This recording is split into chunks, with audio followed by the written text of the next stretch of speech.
All right, so we're here with Christopher Bishop in MSR Research in Cambridge. Thanks for taking the time.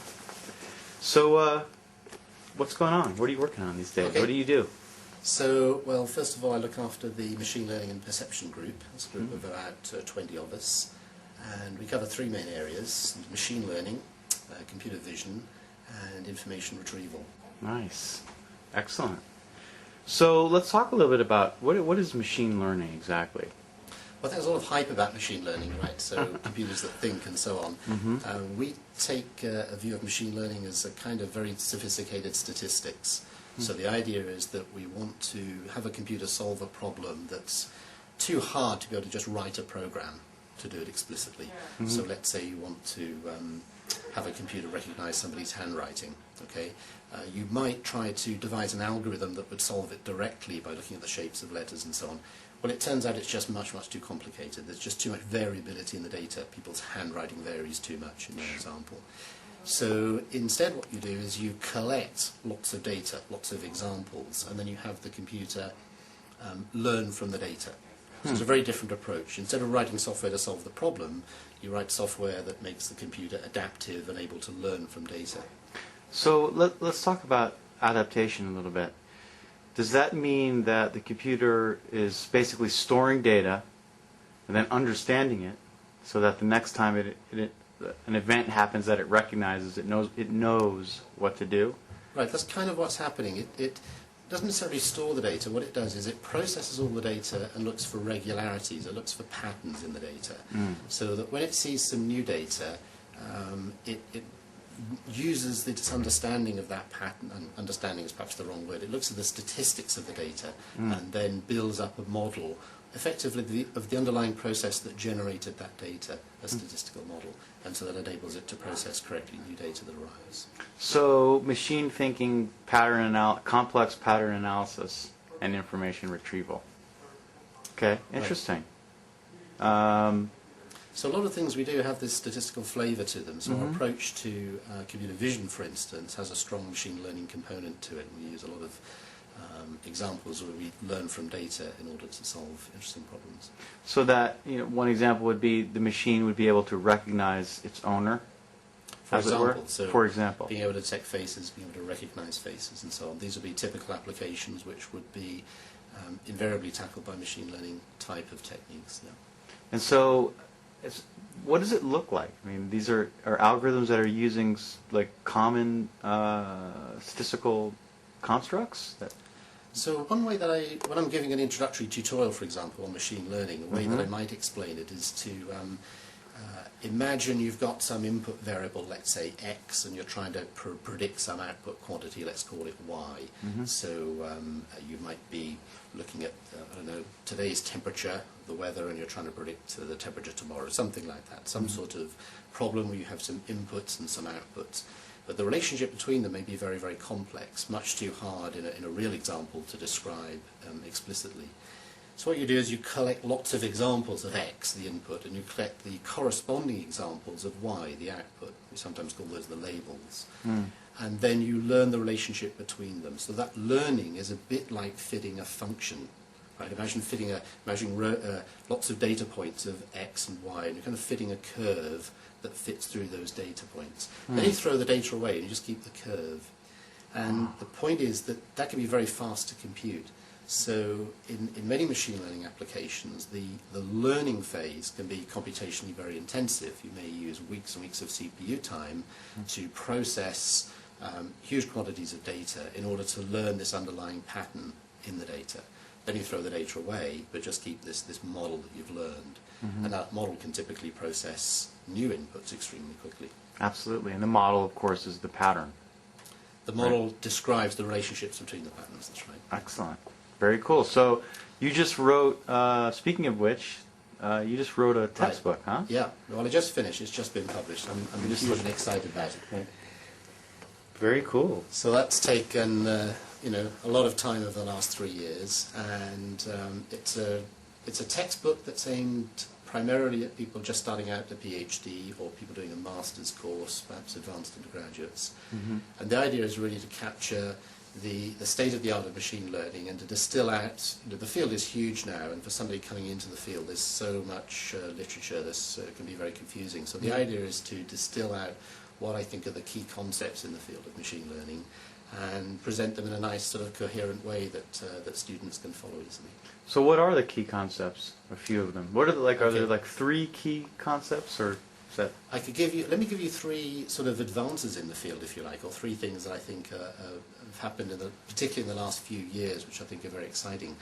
The first one is that the field is now adopting much more of what we call a Bayesian viewpoint.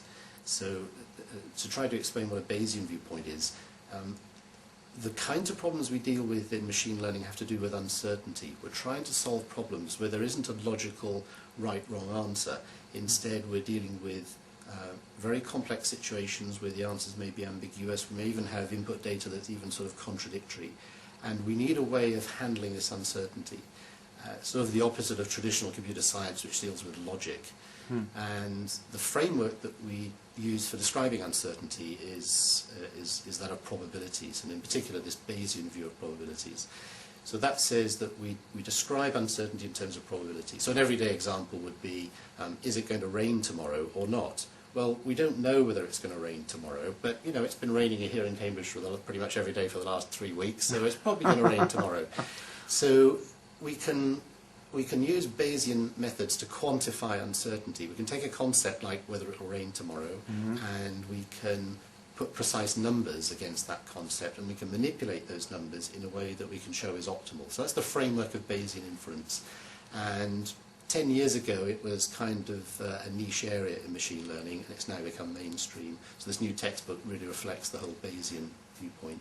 Excellent. I said I'd give you 3 things. Okay, that was one. The second one is what we call the framework of graphical models.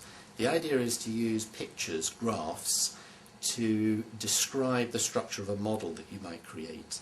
And the reason that's powerful, one reason it's powerful, is that instead of just having to do everything with mathematics, you can now draw pictures, and people find pictures much easier to understand. So it makes it easier for people to create models, to understand models, modify them, and so on. And I think the third key advance is the following, that when we apply Bayesian methods to a real-world application, it's invariably too complex to get an exact solution. So we're looking for good approximations to the exact answer in our models, and we want to be able to compute them very efficiently, especially if it's a real-time application. A nice example would be the TrueSkill work that I think has been mentioned before on Channel 9. Yep. And that's gone live with Xbox, being used by millions of people. It has to run extremely fast. So we have to solve a complex Bayesian inference problem very, very fast. And we use a technique which is called expectation propagation. It's one of a range of techniques for fast, approximate solution of Bayesian inference problems. And that actually was invented by Tom Minka, who's one of the people in the group here, in fact. Excellent. So it's a very, very nice example of Bayesian inference, of approximate solution of Bayesian inference in near real time. And it also, incidentally, builds on the framework of graphical models as well. So those 3 things come together in that nice application example. Excellent. So let's meet some of these people, huh? Yeah, okay. All right. Thank you for that information. This is what you were talking about, partially, huh? That's some quite old work. But that's what it looks like, to some degree. So this is an example of a graphical model. So each of the nodes in the graph describes one of the variables, and then the arrows describe the relationship between the variables. Those relationships are described by probabilities. Excellent. Very cool. So we can see if Ralf is in. Ralf has done work on TrueSkill, but I think he may be able to tell us about some of his more recent work. Ralf, is it a good time to catch you? Yeah, why not? Yeah, he was just on the way out. Just try to You can't escape yet, buddy. Hi, Charles. How you doing? I'm fine. So, tell us a little bit about yourself and what you're working on these days. So I work in the applied games group, so the stuff that we do is apply machine learning to the fun part of life, which is gaming. Nice. We've actually done one of these interviews last year already, where we talked about the true skill technology, this ranking. Actually, at the time we couldn't call it that way because it wasn't yet announced. But it's this ranking methods that are used now on Xbox 360. Excellent. So last year we spent a lot of time actually developing this. This year we spent a lot of time with the game developers, helping them and bringing it into the games. So we work with quite a range of game developers on making, giving them the ability to best use it. So one of the guys we worked with a lot was the guys from PGR3, the Bizarre Creation guys. Okay. So that's one of the things we do. But another one we've done is actually moving a bit away from working with data from online gaming to an actual game. So we've just had a presentation about this, an algorithm that we use for learning to play Go. So this is the Chinese board game. Oh, okay. So the idea here is that Deep Blue back in the end of the 90s beat Kasparov. So most people consider chess to be a game that where humans can be defeated by the machine. But there are still games out there, and Go is the most complex one of them that are where machines are so bad because these brute force search techniques just don't work. So we use a more data-driven approach. So we've actually got a lot of expert games from Korean players, or actually, for that matter of fact, for players from all over the world, and use this to train an engine up rather than doing this by putting rules down. We use the actual games, the actual moves done by expert players, and use coincidentally a true skill-like algorithm that plays that when we put it into a running system, which we actually demoed last year in Vancouver at the conference, so people could play this prototype already. And it plays around 10 to 15 Q. It's got this nice scaling factor because it's trained on expert moves. It can respond quite strongly with quite strong moves to expert moves. So strong people perceive it playing stronger than weaker who play random patterns. It's a pattern matching based system. Interesting. So the more random your arrangement of stones is, the more you throw the machine out of its if it's good game playing pattern. So weaker players rated rather at 15 Q, but it still beats them. Or strong players beat it, but have the impression that they actually played somewhat like an expert. And that's the strand, one of the main things we work on these days actually. Excellent. So that brings up an interesting point in the sense that the more the machine gets beaten, the harder it will be to beat it next time. Because unlike a human, it really learns from the loss. Correct? That's correct. But it's a bit different to way in the past, like 2 or 3 years ago, we did this driver task technology, which is methods that learn from you racing in the game. So you would think, well, if you just learn from your Go games, we could get stronger than you. That's not the case. Bear in mind, we use more than 100,000 games that are gathered over a large time span. So for that kind of complex a game, it really does take a huge number of records. So I think it's out of question that that any system could learn from just the last 10 games you played against it. But it's the collection. It's in these days, in particular with online gaming systems where game records are logged, the data is abundant. The data needs to be used. It's there. And that's what we want to make use of. Excellent. Well, we're going to march on to the next victim. Yeah. They're probably trying to run out now, too. Just kidding. Well, that's great work. Thank you very much for taking the time, and it's great to have you on Channel 9 again. Yeah, thanks, Charles. Very Have a good day here. Thank you. Bye. See ya. Great. So let's see if Tom is in. Tom, is this a good moment to... Yeah. So I guess Tom I mentioned as the guy who invented the expectation propagation algorithm that we've used in... Go this way. Hi, Tom. Hi. How you doing? I'm good. Cool. So you invented the expectation. What was it again called? Tom will tell you about it. Yeah. What is this thing? Expectation propagation. So that was actually for my PhD thesis 5 years ago. Wow. And it's an algorithm for doing probabilistic inference in large probabilistic models. So basically, it lets you solve problems that are bigger than what you could solve before with previous algorithms. So, for example, a lot of people in statistical community might use Monte Carlo and sampling techniques to estimate random variables, whereas this algorithm lets you do it much faster. Excellent. Yeah, so while I'm here, I actually develop algorithms and I implement software for doing probabilistic data analysis, such as expectation propagation and other algorithms that I've developed. Excellent.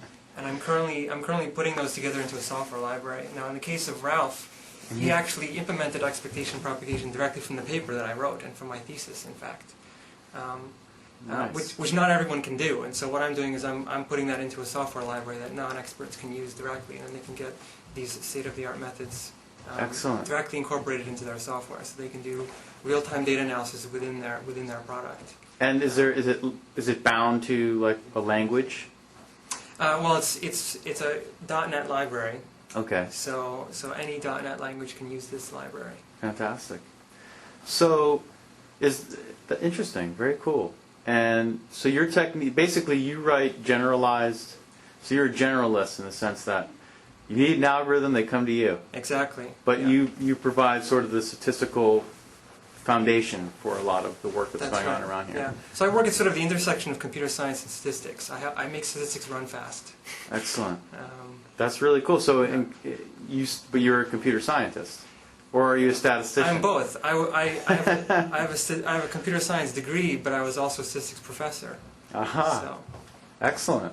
Well, this is good news that you're working here. That's cool. Thank you. It's great to meet you. Thank you. Thank you very much. We're going to wander on down to the next person. Okay. Thanks, Tom. Thank you, Tom.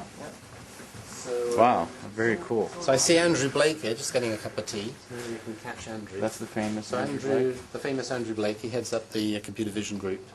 Okay. Need a coffee before I can talk. Excellent. How are you? Researchers run on coffee, you know that. The machines do? No, researchers. They do, don't they? Absolutely. Coffee comes in and the ideas pour out. That's Okay, thanks, Excellent. Charles. I'll leave you guys to have a chat. Hey, thank you very much. Thanks for coming. Okay. Thank you. Take care. okay. Yeah, so I Okay. was wandering around with the camera. I'll let you get... Your entire lifetime's experience being captured Yep. digitally. I guess it won't be too long before that's actually possible. Really? Well, they say that there's already enough storage in computers that everything you ever said, every conversation you ever took part in, could quite comfortably be stored. So that, then the problem would be just indexing it all. How would you get to have access to all these conversations? But it would be great, wouldn't it, if you remember that you'd agreed something with the estate agent or your boss or something 2 or 3 years ago. I know we had a conversation about the carpets being included with the house, And here it you is. just type some search terms into the database, and the conversation comes back again. And you Excellent. kind of send it to him and say, okay, you see, you did agree. Wow. Now, do you think if presented with all that data that machine learning or some group of algorithms could figure out the personality of the individual? So if everything you've ever done were inside a computer, your conversations, your actions, your whatever, stuff that can be measured, would that be able to be sort of, could they reverse engineer you?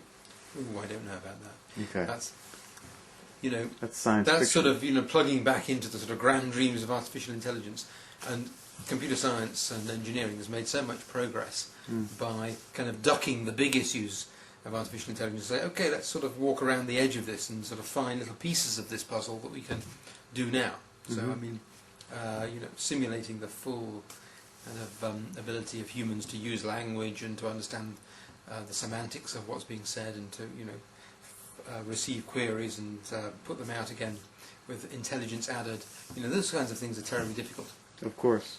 So do you think... I work on image processing actually, and Yeah. there are some deep problems in image processing that that the hard things are things like you'd like to point the camera at a scene with some interesting things going on, maybe a street scene, and somebody comes up to somebody else and hits him in the face, and he falls down, and the first one runs off with the wallet, and then an onlooker goes to the aid of the guy who fell down. So you'd love to be able to have the computer look at that scene and say, yes, well, he's the bad guy, and he did that because he wants money, and he's probably hurt, and he's not getting up, so we should probably alert the emergency service.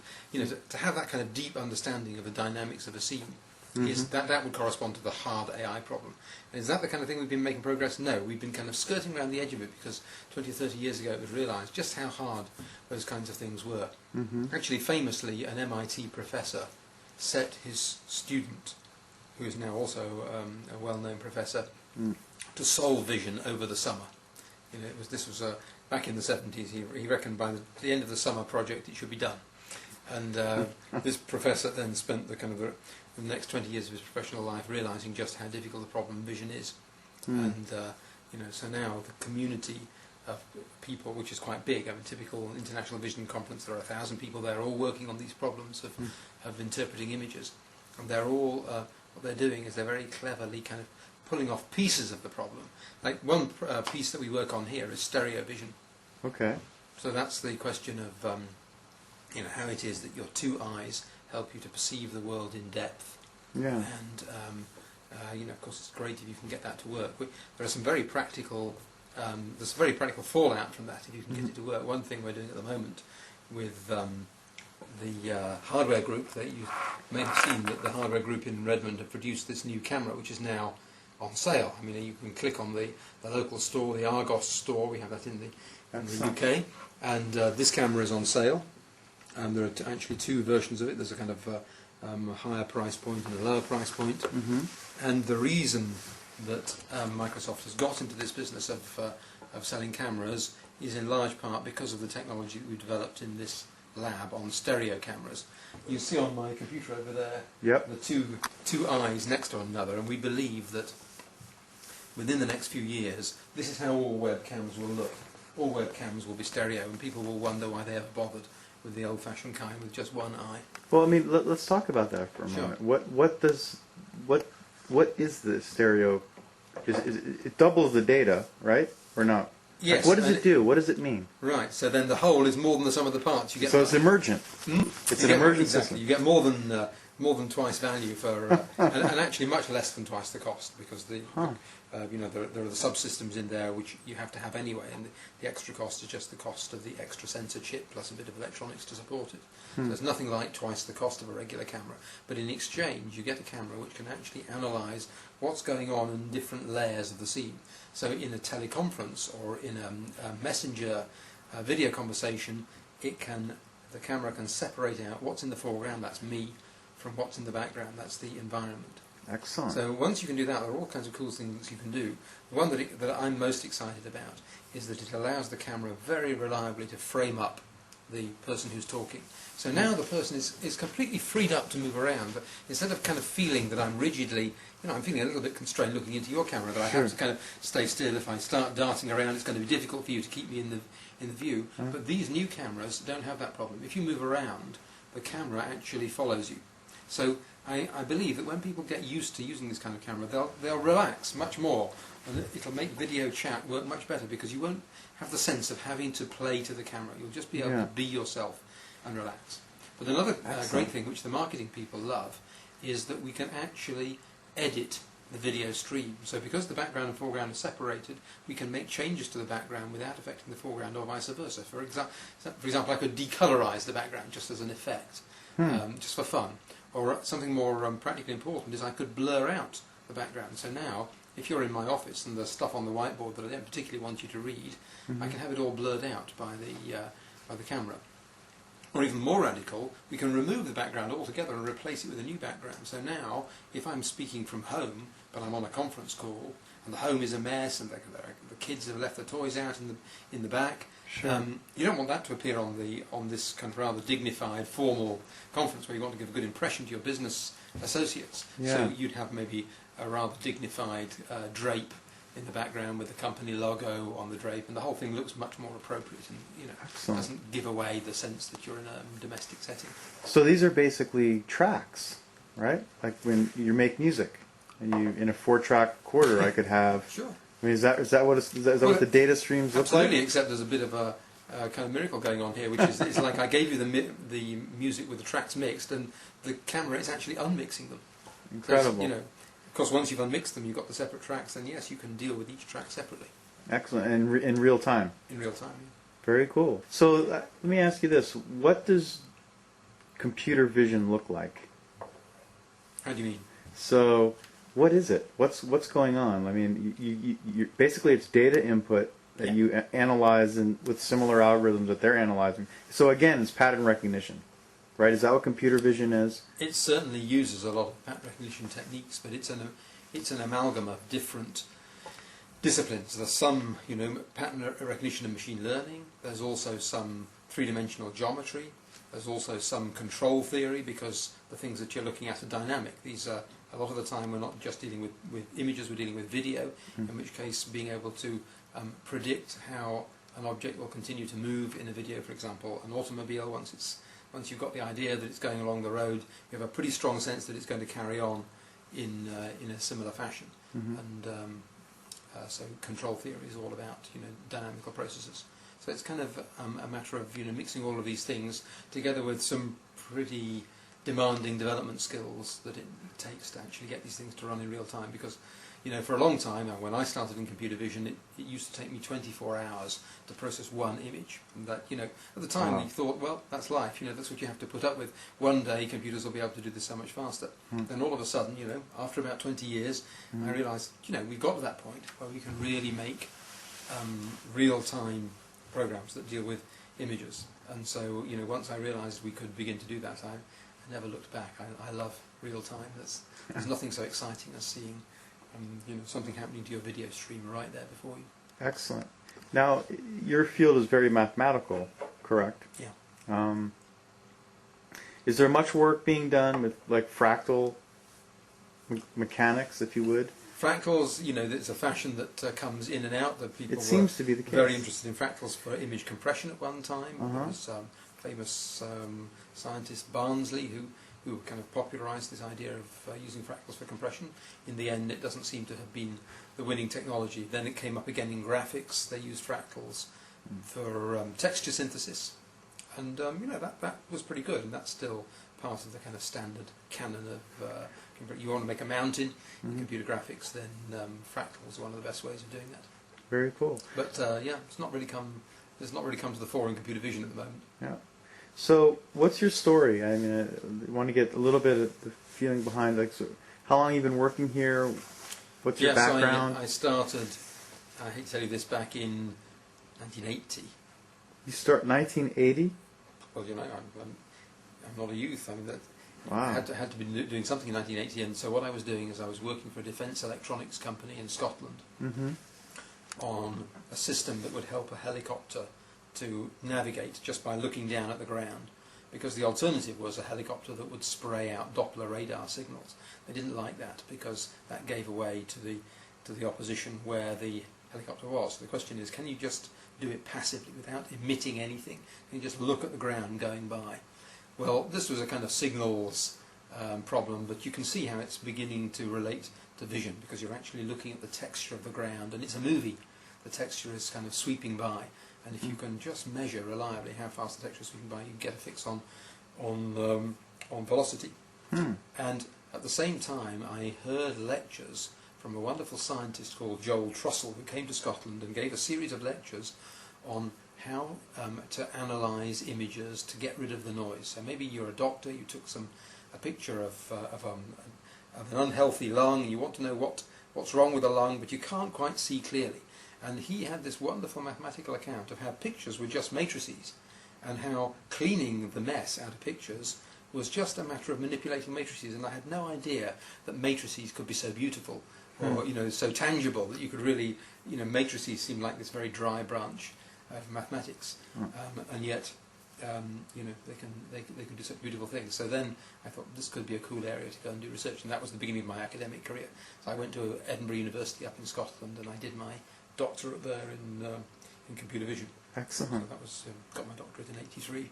Nice. I carried on as an academic. Eventually I moved to Oxford. I was on the faculty in Oxford until '99, and in '99 the director of the lab here, Roger Needham, kind of lobbed a missile over from Cambridge to Oxford, and I unwrapped it, and it said inside, maybe you'd like to come do research for Microsoft. And at the time I was on sabbatical with the university. I had a whole year clear just to think, and I knew I'd have to go back to teaching. I thought, wow, if I go to Microsoft I can carry on thinking instead of going back to teaching. Sure. So and then the computer vision group was started up here, And now you been run it. building it up now over. We've been here 7 years now. Excellent. Very cool. It's So, been fun. what is the future? Like, what's the future of computer vision? Like the realistic future, not Realistic, sure. Well, I mean, as I say, the very ambitious forefront that the academics are looking at is object recognition. Can we take a scene and label all of the objects in the scene, and do this comprehensive analysis of the scene? What we're about here is to say, okay, can we take the ideas that are coming from this very ambitious endeavour, something which probably isn't going to make products anytime soon, but take some of the key ideas and put them much closer to product. So one of the things we're thinking about at the moment is image editing. We've done a lot of work on image editing, getting the smarts from computer vision to make image editing functionality, which is very easy for users to use. All of the intelligent stuff is happening inside the machine. The users have to do just very simple interactions. One example I could give you, which has gone into the Microsoft Expressions product, we call grab cut. All you do as a user is you take a picture with an object in it. You want to get that object out into a new picture, so you just drag a rectangle around the object, and it just miraculously pops off and floats away like a transfer, and then you can put it onto a new image. It's amazing. And now what we're beginning to do is get some of the ideas from object recognition into that kind of software, so that as well as having just a basic idea of what makes an object, there's also some power to discriminate what kinds of objects. So a near-term spin-off from that might be that when you do auto balance on your picture, you've got your image editing software, and you ask for auto balance to improve the colours.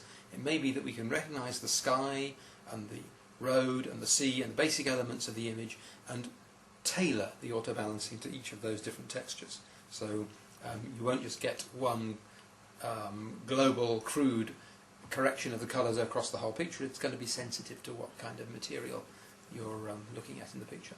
excellent. But I think there's going to be more and more coming from the ideas of object recognition. Sure, and clearly it's a field that is evolving and will be very important for the future of software, in the sense of for the user. Yeah, the images thing, and video are such a huge part of the gigantic. of the data that we encounter every day. Both what you generate yourself when you're on holiday, and your family, and also just more and more what's coming from the web. Absolutely, and it would be one day nice for my computer to recognize me, right, and to know when I'm sitting in front of it. Sure, I think we could. We're not very far from that. That's that's something we. Or how about this do. though? Yeah. How about and that's the result of the analysis and the Bayesian stuff, and all the great work you guys are doing, and then it recognizes me after all the pattern analysis. But what about recognizing that I might be in a certain mood? Right. Right? And all of a sudden the computer is able to, I'm going to play this music, or I'm going to do this, because I know that it might help his mood, because weird stuff like that, as computers become more pervasive in our lives, could be interesting. This is what the MIT in the Media Lab they call affective computing. This is computers that respond to your mood. And there's been a very interesting study actually from a lady called Rana El-Kalyoubi, who was in the university here in Cambridge, not from the Microsoft lab, but actually the university department, and she has showed how you can begin to get at kind of more complex kinds of moods that show on people's faces, because actually it's been known for a while that the simple emotions, anger, fear, happiness, there are 6 or 7 basic emotions that psychologists label, but actually working out those emotions is not very difficult. That kind of very basic vocabulary of emotion, you can get a computer to do that from images. But to get more complex emotions, like being thoughtful, those kinds of things, or working out a problem, or absolutely, looking anxious. I mean, these are more complex and subtle combinations of things, which it turns out, this is what El-Kalyoubi has shown in her thesis, you have to look over a period of time. You can't just look at one image and say, that's you can do that for anger. You can say, yes, that image is an image of an angry person. But thoughtful, something like thoughtful, is more of a composite emotion. You have to look at a kind of a bit of a time course a little fragment of video, and she showed very convincingly that it's going to be necessary to analyse video to do that. Still a long way off being able to do it reliably though. Excellent. Well, hey, this has been great. Thank you for your time. Great to And talk to you, is there anyone else that we should go talk to right now? so what have you done so far? You've had Michael Taylor next door on search. Nope. Oh, you're not. We're not you're going to going do that there, one. aren't you? He had to bow out of that. Oh, he's gone. Yeah. Well, he's a little bit unreplaceable. That's You've cool. done Tom Minka, Yes, we did Tom Minka I saw you there. and Ralf Ralph, and yes. Christopher. You've had Chris. And I think Don Syme wants to talk about All a right. few things. Yeah, But, he's really good. Yes, you should go talk to him. but Oh, F you've done sharp. pretty well up this corridor. This is great. Fantastic. Well, thank you again. I know you're busy. great to meet you. So, my name's Don Syme. Last week I was in Redmond and got to be on Channel 9 in Redmond. Maybe, I don't know which one will be aired first, but I got to talk a bit about F Sharp there, and now we're in Cambridge where we develop F Sharp. So one of the really exciting things that's been happening here lately is that we've got the machine learning gang here in Cambridge have been using F Sharp a lot. It's partly because of the performance of the language, and because you get the full performance of fully optimized .NET code, and also partly the libraries that they get, and also because it's easy to deploy .NET applications across to the product teams. And we've got two interns here who've been Hello. working with Hello. us, Dimitri Hi. and Pierre, and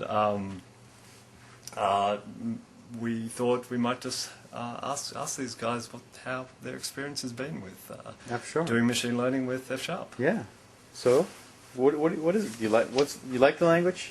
Yeah, it's. I think it has the perfect combination of sort of ease of use and it's hard to add too much to what Don has been saying, but it's the fact that we can use all the .NET framework, and the fact that it's a functional language, which that has strong typing, which is what we sort of that it has type checking, which sort of reduces the amount of time that we need to invest in bug checking quite a lot. Okay. So it's and the fact that Don is here to ask questions helps quite a bit. But I'm not too sure that it's anything that's machine learning specific, that it doesn't. F Sharp is not tailored to machine learning or anything. Sure. But it is just I think generally for algorithm design, I think it's pretty good. So. And the underlying libraries, if they're fast and easy to use, one can start doing stuff quite easily without all the sort of the overhead of other languages. Let's just put it this way. Interesting. Yeah, and for me, what I can say is that I especially like the speed of F Sharp and also the conciseness of the code, because I'm using it for probabilistic inference, and this is requiring quite a lot of computations, and I have to store. Maybe I can show you. Just I'm trying to rank chess players. Chess players are ranked according to the Elo ranking system, and we are improving it here. Okay. So here we can have such a graph representing, let's say, two players. Here, the first one and the second one, this is the year of this game, and we have a lot of game outcomes. So 1, 2, 3, 4, 5, let's say, 10 games. So the first players won 2 times, and the second won the other times. So this is a graph for a year, and here we have another year. But there are some relation between, because the skill of this player is almost the same the year after. And what I want to say is the whole data set is this one. So that means that here I have 88 players, and that's a huge graph. I have 15,000 games, so it's a huge graph with a lot of loops in the graph, and that's quite difficult, and that's really as a computation, it's really intensive. It requires a lot, and I'm using F Sharp for that, and it's quite slow, quite fast, because the whole inference is done in, say, 3 minutes, and the code is quite small. Interesting. It's interesting for that. So, Don, since you're the mastermind behind F Sharp, and Wow. I haven't seen that other video yet, Yeah. if you could touch on why, so the why behind what they're saying. So the masterminds behind F Sharp were the probably first of all the original designers of the language ML, which was done back in the 70s, which is a beautiful. It's beautiful because you can do scripting, but it's also type safe and type checked. In that scripting in the sense you don't have to write all the type annotations, so your code ends up succinct and efficient because it's type checked. And then the other sort of, there's many people who've contributed to functional programming languages over the years, many in this building. We don't do this other great language called Haskell in this building. Yeah. I did the transactional memory guys today. For Talking example. about that. And then, of course, F Sharp also shares a common core language with OCaml, which is a fantastic functional language done from INRIA in France. And but what was the actual question? That was just giving credit to everybody. Fine. Yeah, I know. Scientists love to do that, and that's great.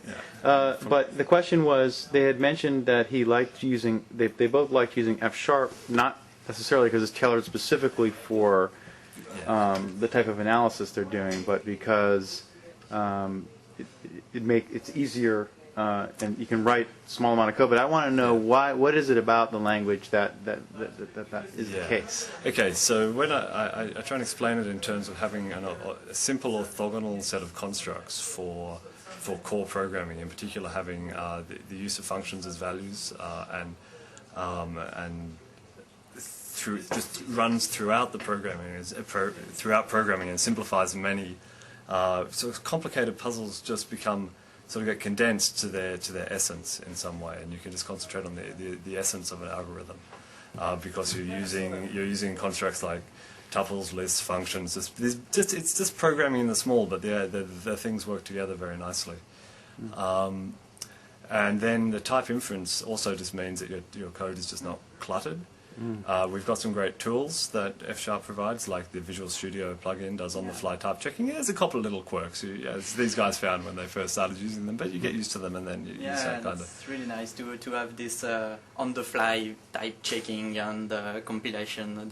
That usually when you are finished to write your code, it's almost good. There is almost no possibility. When you write something, it's you have the specification, and once you have the specification in mind, the process of programming is almost just to translate it in the language. And sometimes you have some code which is quite difficult, but it's good in the first writing. Excellent. And that's interesting. Yeah, people. It sounds odd, but people do report that with programming in these kinds of languages, that you just write even 1,000 lines of code, and once it type checks, it actually just works first time. These things work together really nicely, and many people have said that over the years. It's not just just one of the opinion of one or two people. Yeah. Cool. So clearly, then it has productivity gains for you, and that's one of the things you like. I've had one idea while you were saying that one thing that maybe helps the machine learning process, the F Sharp, is the fact that it can do this generally functional program, that you can easily implement mathematical concepts. You can just have a function that takes the derivative of any other function, and it's very easily done that. So one sort of, I think for any application that does mathematical modeling or just tries to include mathematical concepts in it, F Sharp would be a good tool for that. I think it would just greatly improve your speed of coding. So. Yeah, I like to call it a mathematically oriented general purpose programming language. It's not that it's not quite say Mathematica or Maple. It's not just for doing symbolic programming or those are tools, high powered tools for mathematicians, but it's definitely a mathematically oriented general purpose language. You can do any sorts of programming in it, but if you're programming with sort of mathematical concepts quite a bit, then transformations or straight numeric functions or whatever, then things work out pretty nicely. And a lot of it's due to .NET as well, because we're integrating good ideas from the languages community with the fabulous platform of .NET. Fantastic. Very cool. Well, hey, great to meet you guys. Thank you. And keep up the great work. and we'll have Don on twice on Channel 9. Maybe Wow. I'm lucky twice. And again, just so everyone knows, this is one of the guys behind generics. That's right. Yes. We did generics. People here in always this hear lab about here in Anders and Cambridge. stuff. Yeah. We came up with the idea in 1999, right back when before .NET was called .NET, and it took 6 years for it to get into the product, but we got it in there. We worked very, very hard, and Excellent. And it made the cut, and I think everyone's glad it's in there now. Totally. Well, I mean, everyone's using it. That's writing 2.0. Yeah, for sure. That's right. Yeah, we knew it had to go in then. That's why we worked so hard. Yeah. Excellent. And all right. Well, nice to meet you guys. Nice to meet you. Take care, Don. Thank Bye. you.